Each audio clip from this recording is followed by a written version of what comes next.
Hi, I'm Eric Nemeyer. I'm the publisher of Jazz Improv Magazine and Jazz Improv New York Magazine. As you can tell, I'm holding the latest edition of the magazine, which has Herbie Hancock on the cover. It just came out. This is March of 2009.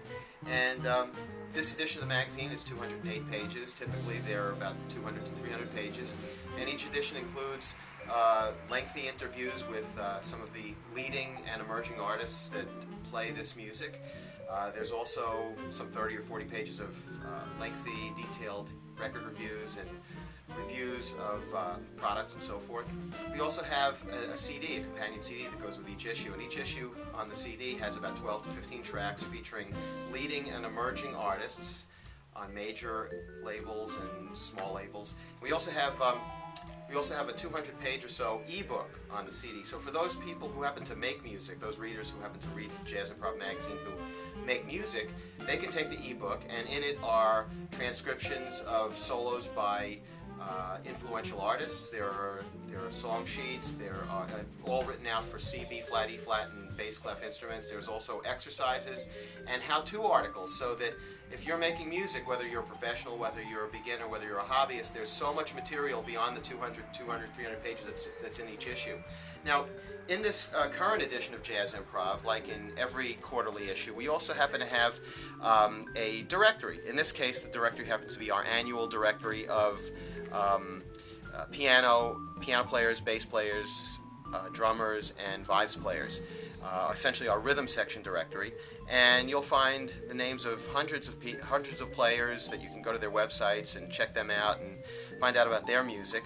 And we also have our Jazz Improv annual 2009 Jazz Improv Education Source Book.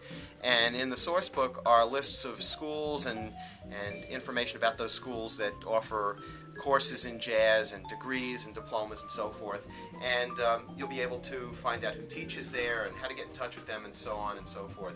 The feature on Herbie Hancock is about 30 or 40 pages, and this is typical. We'll typically run a cover feature, either an interview or a background or a bio, discographical kind of a thing on whoever's on the cover. In this case, Herbie, who's very much alive and creating some fabulous music today, is on the cover. And this goes through his whole career, talks about his albums, talks about things that he's done over the years, and it's fascinating, written by Dan Belowski, one of our writers. And in the previous issue, which is this one over here, we had Stan Getz. And with the Stan Getz issue, we had a similar type of feature that Dan did, and that one featured Stan's whole career from beginning to end, and featuring a lot of his CDs and so forth. Anyway, in the new issue here, this is with Herbie on the cover.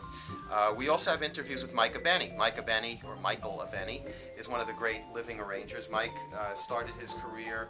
One of the highlights of his early career was playing with Maynard Ferguson and writing arrangements for some of those great early Maynard bands. Maynard 61, 62, 63, 64, and Mike has some really fascinating perspectives and interesting things to say about arranging and his career. Another person that we interview in this issue is Bob Mintzer, who's one of the great saxophone players. He broke in with Buddy Rich's band back in the 70s, and he's on some of those albums like Buddy Rich Plays and Plays and Plays, and the class of 78. And they called it the Killer Force, and he was in a band that was, at that point, my friend Steve Peck was managing the band, Buddy's band, for a number of years. And Bob, of course, plays with the Yellow Jackets, and he's now teaching out on the West Coast at the University of Southern California, heading up the program there. Have to look at the cover to see who else is on here. Dave Holland, and who plays with Herbie, has his own group. I saw Dave at the Newport Jazz Festival when he was playing with Herbie back in '04 with, I can't remember who else was in the band, but it was a great band that night. And then Harvey Mason, one of the great drummers who's played on so many hundreds of recordings, and of course he's on Herbie's Headhunters album too, another little coincidence there. In this issue there's also, I'll open it up and you'll see that there's Sumi Tanuka. She's another really terrific piano player. I actually went to school with her many years ago, over 5 years ago. And Sumi is she's composes music for film and is a wonderful jazz piano player. I'm trying to read this thing upside down.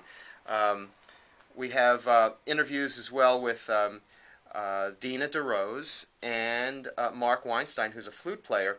We also have columns in each issue by various columnists. Ira Gittler, one of the great writers who's been alive and writing about jazz for some 60 years, writes in the issue. This here, this page is the cover of the companion CD, and on the back are all the tracks and websites and so forth. And on the front, there's a mirror of the cover image of the magazine. This is what's in the ebook, and all of the transcriptions in the ebook are made available for C, B flat, E flat, and bass clef instruments as well. So it's a great way to kind of learn them in different keys. If you don't want to just play it if you play alto saxophone, just play it for your instrument or whatever. There's also an analysis. I do an analysis of a song in each issue. We used to do more. And that's note by note, measure by measure, so that somebody can gain a detailed understanding of the song. Now, for beginners, it's great. Some people who are more advanced will find it tenuous and perhaps even boring. We have to admit that we can't please everyone all the time. There are articles. Some of the writers that we have are Todd Kuhlman, who teaches at SUNY Purchase University, and Todd writes a column called "The Real World." Todd has a great sense of humor and a great insight into the music. He's also a highly established bass player who's played with everyone and currently is playing with James Moody, among others. Sue Terry is a great tenor saxophone player, and she writes a column called "From the Bridge." Now, some of these columns, of course, they're text. They're not music-oriented, so that they're designed so for people who love music can get a greater insight into what this music is about. We had a letter from somebody who doesn't play a few years ago, and he wrote to me and he said, what I like about the fact that you have these analyses and things that side by side with the music itself, or side by side with the articles about the music, as he says, it gives him a greater understanding of the music that he loves to listen to. And I found that interesting because somebody who can speak extemporaneously about that, it says that even our analyses somehow or another pertain to people who don't have a musical understanding of the notes or the chords and so on. Curtis Davenport is one of our writers who's lives down in the Carolinas, and he has a radio show. And Curtis he's very astute, knows an incredible amount about this music, and his columns are very insightful. It's called "Browsing the Bins." We have Notes on Writing Jazz by Bob Gish, and then at the end of the magazine, I have a column called "Mind, Body, and Spirit," and I write about philosophical and from a philosophical and psychological standpoint about experiences I've had and that relate to the music. So it's really a motivational article, and I'll write about ethics and integrity and different elements that we all go through, whether you're a musician or not. This is designed to be something that really inspires people, and that's pretty much. Can you show some of the music? Yeah, part?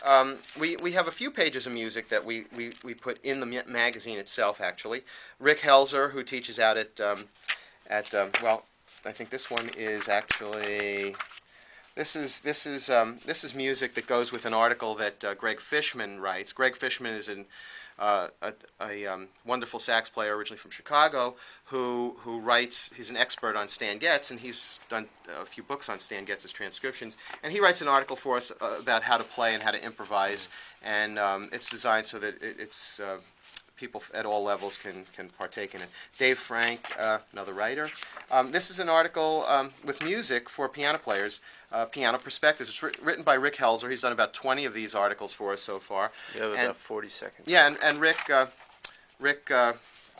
got he discusses chords and all sorts of other things and lines. So that's pretty much the essence of jazz improv. CD reviews, CD right? reviews. They're back here. There's also a Billy Taylor interview in this issue. Right. Billy Taylor's a legendary piano player who was involved in creating Jazzmobile, a well-known arts supports the arts and supports jazz in particular in New York City and promotes it.